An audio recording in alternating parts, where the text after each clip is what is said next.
Ish presidenti i ekipit të Skënderbeut Ardi Kolçaku, pronari Anchor Investments, është një nga emrat që SPAK dhe BKH kanë vënë në shënjestër më 16 qershor në kuadër të operacionit kundër trafikut të kokainës dhe pastrimit të parave. Kolçaku nuk është mes të arrestuarve, por kontrolli në 23 ambiente e vendos ato dhe perandorinë e tij të betonit në qendër të dosjes, ku dyshohet se paratë e zeza të drogës kanë hyrë përmes investimeve në pasuri të paluajtshme.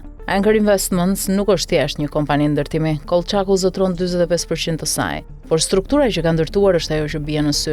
Zinxhiri i kompanive që ai kontrollon përfshin Anchor Beton, Seaside Residence 1, Alias Power, Tirana West Center, Sun Palace dhe Tirana Tower. Një strukturë që prodhon betonin, ndërton kullat dhe shet njësit, pa dalë asnjëherë jashtë grupit. Ky është pikërisht modeli që hetuesit e SPAK e njohin mirë. Tirana Tower me NIPT M41724028H zotrohet 100% nga Anchor Investments. Kulla është pronë e plotë e shoqërisë së Kolçakut, por ajo që e bën këtë strukturë të rrezikshme për Kolçakun është fakti se çdo verifikim mbi origjinën e kapitalit të Anchor e prek drejt për drejt dhe këtë projekt. Hetimi i SPAK ka nxjerrë në pa 3 gjurmë që lidhin Kolçakun me pastrimin e parave. E para është origjina e kapitalit fillestar të Anchor dhe e kontributit prej 45% të Kolçakut. Pyetja është e thjeshtë, nga erdhi kapitali që ndërtoi këtë perandori betoni? E dyta është shitja e njësive të kullave. Prokuroria dyshon se transaksionet janë bërë me para në dorë jashtë sistemit bankar, me çmime nën vlerën reale të tregut dhe me blerës të lidhur me persona nën hetim. E treta është furnizimi i betonit përmes Anchor Beton brenda grupit,